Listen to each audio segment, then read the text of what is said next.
GospelMusicians.com.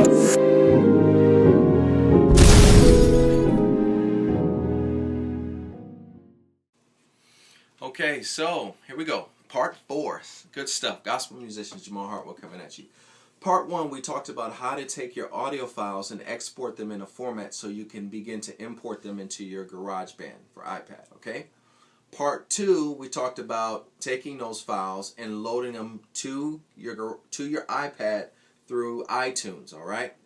Apple added a whole new feature that allows you to import audio files into the GarageBand, which is awesome. Part 3, we talked about using the iPad GarageBand to actually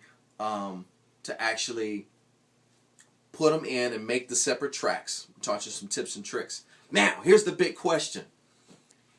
So, do you take your iPad and then take a quarter, not a quarter inch, but an eighth inch and do an adapter? No, you don't. In my experience, when that thing is dangling off, you have about 2.32 months before it gets so loose that you tear this up. Not recommended if you're doing professional stuff. If you're doing professional stuff, then be professional. What I recommend is this new, and I don't give accolades to a lot of companies, but I have to say, this Alesis iDock is the biznam. It is the best. Oh man, it's I can't even believe. So let's go over these features. We're getting a little closer. This is what I host all of my stuff in. All right, let's look at the back from left to right. It has a power supply. The good thing about the power supply is that, excuse me, this power supply will power your iPad at the same time. So that means that once your iPad is in, that thing is powered up and it's charging. Awesome feature. Here we have video out. Come on, man. So you can do a video out and show the tracks or show what you need to show. Alright, so say if you're doing a presentation or something like that, you can use your keynote, and then it has the audio and everything and the video. Crazy. I don't know how they did it, but it's crazy. You got a foot switch here. I know what a foot switch is there. I'm assuming that the foot switch is for is MIDI some kind of way, so that if your software has the ability, you can use it. Check this out. Phantom power. Phantom power. This thing has phantom power to load your I haven't used it yet because I'm just using the backing tracks. It has two inputs, left and right, or whatever you want to choose. Your inputs. Each input has its separate gain, which is crazy. And it has a guitar or a mic line input. Ridiculous. So you can plug your guitar up and play your effects live. You plug your guitar up and you play your effects. You can plug your vocals up and play your effects live.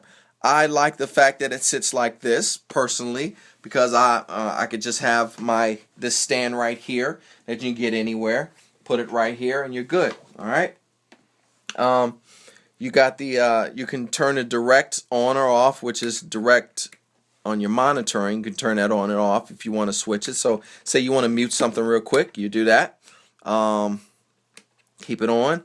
Here is where the beauty lies for backing tracks. This is the beauty.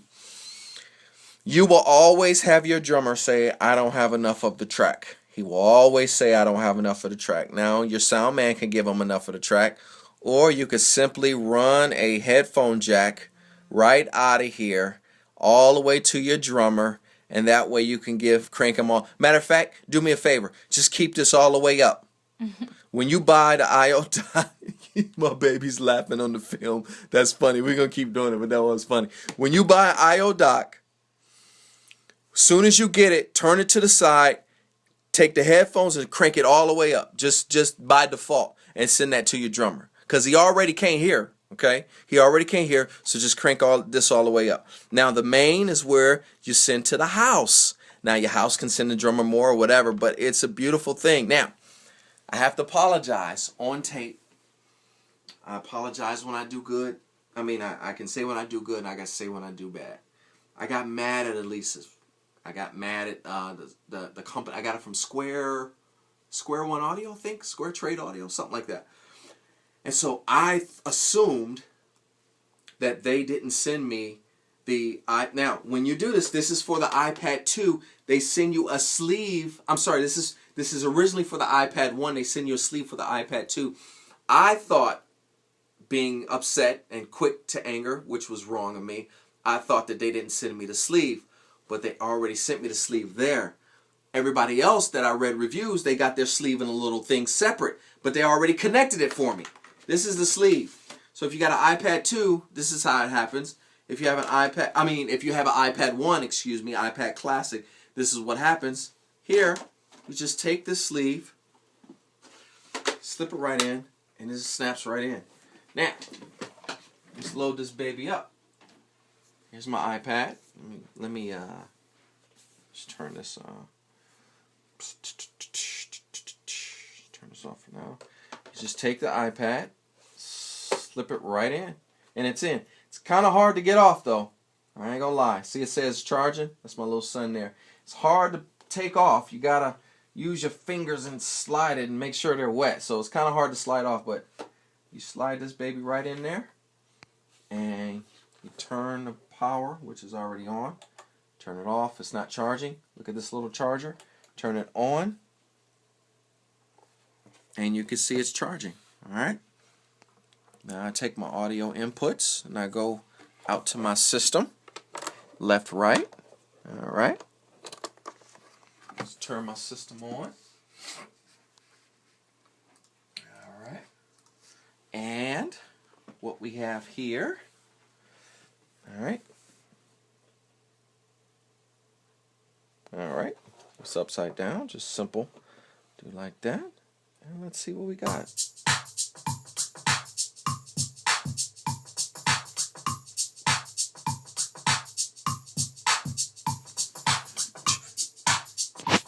That's your click track. Now, one thing I notice about the audio quality, it is warm. Thank God it's warm. It's warm, but I think that's a function of GarageBand too, because Apple makes their software warm. I don't know how they do it, but their converters in the software itself makes it warm. So here's a live setting. Here's how it would look. I'm sitting here, minding my own business. We got song number 2, which I can name here easily. I'm not gonna name it. So we got the first song is my click track. So I'm sitting here. I'm at a concert, right? All right. So I'm at a concert. Let's keep the camera over here. I'm at a concert, and what I would do is, let me see if I can reposition these. I don't think I can. I tried to. So let's go to my songs again. Let's go back. Make sure it's in that level. So I'm assuming you probably have to make your songs in. It goes by time, so you probably have to import your songs in from beginning to end on how your concert is. All right. So this was the last thing I made. So this is the first thing. So you make your last first, so to speak. So all right, I got a song. I'm at a gig. Blah blah blah. I got my keyboards. Blah blah blah.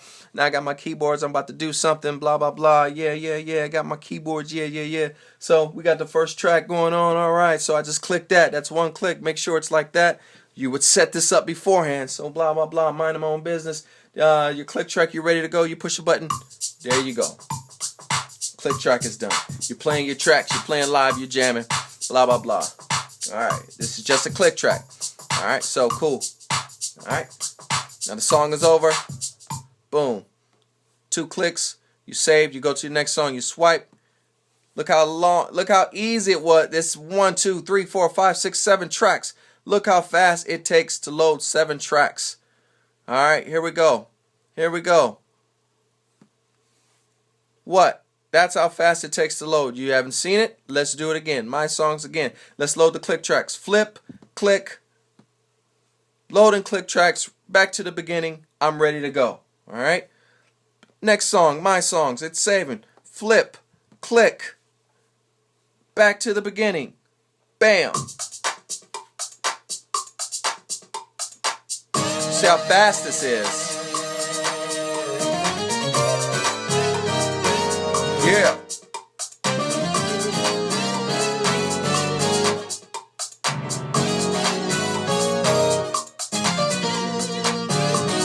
Alright, now let me show you something. Secret stuff here. Alright, so where's my MIDI cord at? Let me take my MIDI Let me get a MIDI cord here. Alright. Alright, let's go over. Going into my little compartment. I wasn't going to do this, and I didn't try it out, so if it doesn't work, don't get mad because I'm trying to do it. So here we go. Let me pull out a handy dandy MIDI cord. Alright. So this can accept MIDI. I didn't go over that, but this can accept MIDI. So I got my Motif ES right here. Later I will show you some new tricks that I got. Some new stuff that I got from some friends. So we plug my MIDI out. My MIDI out of here is going into the MIDI in of, where am I at? Oh, I didn't show you the MIDI. Sorry, here's the MIDI on the other side, alright? So it's going to the MIDI in of, oh, that was out. MIDI in of here, alright? So, MIDI out from your keyboard, MIDI into the Alesis iDock. I go into utility mode here on my Motif, and I go to MIDI, and I go to other, and I change that to MIDI. Hit store. So now I'm exporting. Now I'm playing MIDI. All right. So here's a backing track here. Let's do something. I'm just experimenting. Let's add not a sampler. Let's add some keys. Not smart keyboard. Keyboard here. All right. That's a piano that I'm playing. Now let's go back to here. Now let me see here. Alright, we'll go back to here. Now, let me see something here. Let's go back here. Let me see if I can play this at the same time. For those of you who are sick of relying on other musicians here, so let me show you what I did. I went back to here and I added an instrument. I added a piano, alright? Then I went back to piano mode, and so I should be able to play this and play the piano at the same time.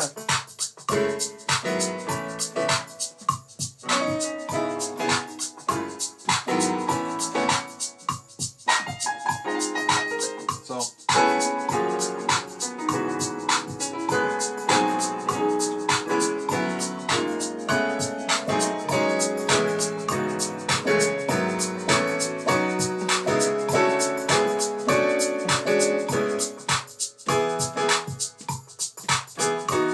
now the cool thing about doing a so let me show you what I just did. I pretty much can have all my tracks and I can play along with it. If I want to adjust the volume and say this piano is not loud enough, I can take the piano all the way up.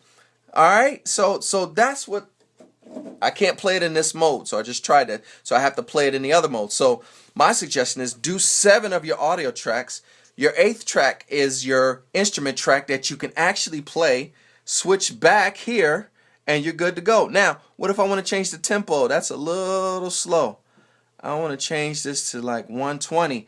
That's the 124. That's the beauty of using Apple loops. So let's go.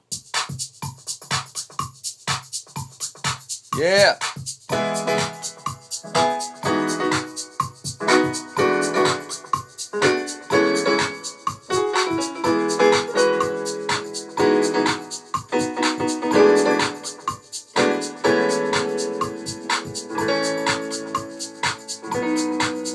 Alright, so check this out. What if I don't like the piano and I want an EP? Bam! So let me turn this down a little bit. Go right here in the tempo. You can't do it live. Alright, that would have been cool if you would have been able to do it live. So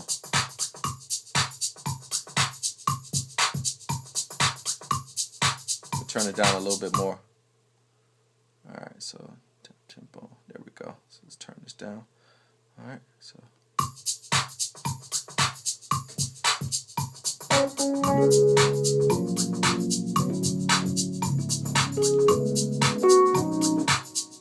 turn it down just a little bit more so I can get a nice slug groove. Just slug it just enough. 99, that'd be cool. Let me see. Yeah. So right now, I'm playing a loop, and I have the electric piano sound that is up for this is the GarageBand's electric piano, and I have a loop. So live, if I'm by myself, I can play by myself my own backing tracks. I don't need nobody else. Dun, dun.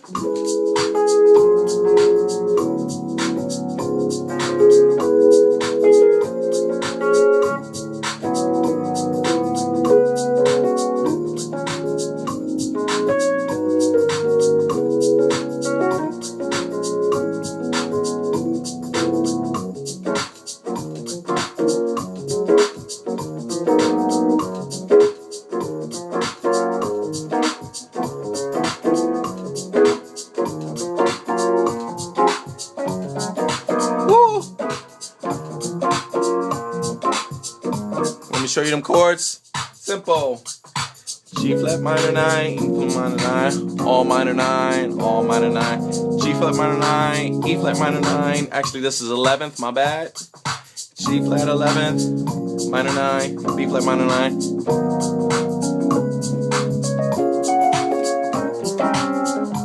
And just so. Now, I can say that they fixed the MIDI on this, because in the old, I have iOS 5 and iOS 4, this MIDI was sticking and stuff. So it's a lot better. Now, the secret. What if I want to use, when I go to my songs, remember my special samples that I made for the iPad? Where we at? Where we at? Where we at? Where are we at on my samples? Right here. So let's delete that. Let's import a loop. First of all, let's add another track, and then we're importing a loop here, showing you directly. All right, and we go back here. All right, so let me take this up higher. Import. Let's import another loop. KDFL motivation. Let's import yes. That's 130 BPM.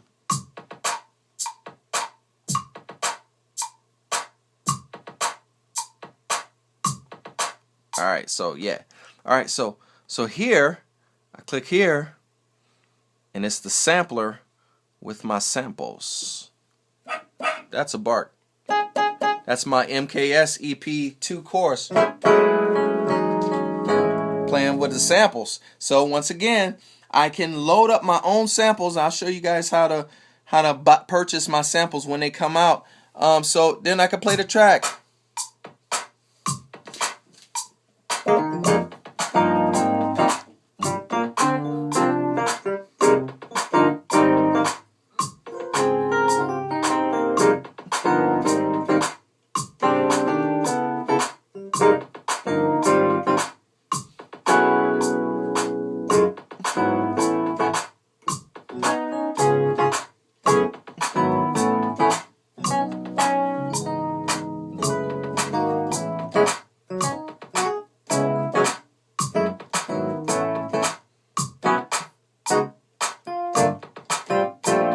See what I'm saying?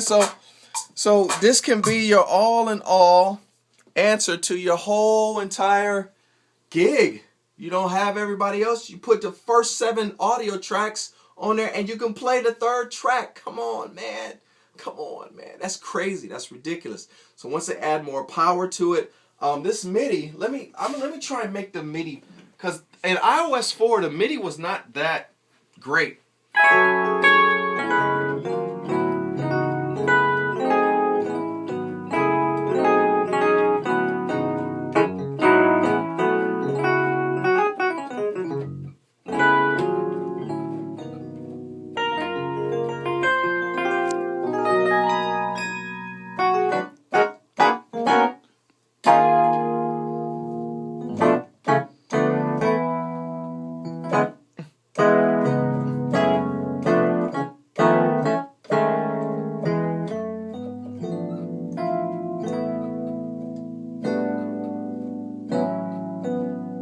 So anyway, so this MIDI is actually doing pretty good. Last time it kind of messed up on me, but this MIDI is actually doing pretty good. Another thing too, let me have a USB cord real quick. Sorry about my studio, it's a little messy. Gets messy when you try and working. So here we go, USB cord. All right. Now, this is, I don't know if this is an error on my part. I don't know if this is something that they have to fix. But another thing you have to know, you go in online, and on Alesis website you can download the firmware. And I guess the new firmware fixed the MIDI. So the MIDI is excellent. So now on the side here, I didn't show you this, but on the side you have your MIDI, and you have USB MIDI out, which is crazy. Why did I pick one of the rarest MIDI cords that I ever have? I have a double female MIDI cord for special stuff, and I picked the wrong one. So let me get me a USB here. There we go. So my USB come out of here. Check this out. This is even cooler. This is even cooler. This is even cooler. This is even cooler. Now my problem with this, I don't know if this is me, I don't know if this is a grounding issue, but when I plug the MIDI into my iMac, I get some crazy grounding issues. I get some crazy feedback. So check this out. You hear that? It's like really, it's some grounding issues. So I don't like that. So hopefully there's a firmware to fix that, or maybe I'm not doing something right, but I hope that's not the case. Now, check this out. I'm about to open up my audio MIDI setup. And window, let's look at show MIDI. And let me scroll. Look at this. The Alesis I/O dock acts as a MIDI interface as well. It's sitting right here. Come on, man. That's ridiculous. That's ridiculous. So you can transmit MIDI out of here to back and forth to your device. Now, I would probably never use that just yet, because I would record all my stuff here and transfer it there. But yo, this is for $200. So $500 iPad, $200 I/O dock, $700, and you're looking real sweet. You got you a nice little setup, nice little studio. Get you a $400, $500 controller, and you are looking real good. So that's Jamal Hartwell coming at you with playing backing tracks, iPad, I/O dock, everything that you need. Love it, love it, love it. I'm having some fun over here. I can't wait to use this live. So this is the setup. This is the future. This is the future. So I know you guys love your Logic. I know you love your Ableton Live. But yo, look how small this is. Look how compact this is. This is your live gig. Bam. I'm all by myself. Let me change this tempo a little faster. A little faster, a little faster. There we go. 120. I like 120. Maybe a little faster. Let's go a little faster. All right, yeah. 120. Bye-bye.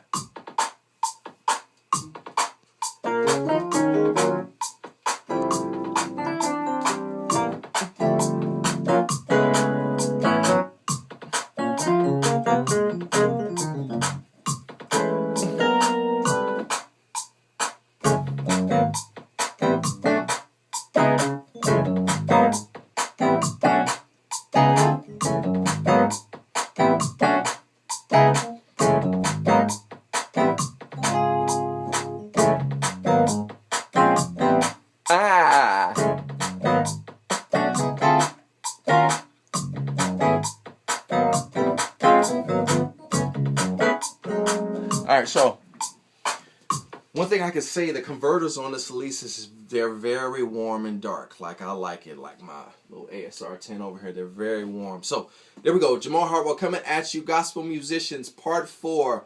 How to connect, how to set backing tracks, number 1. How to add the backing tracks to your iPad, number 2.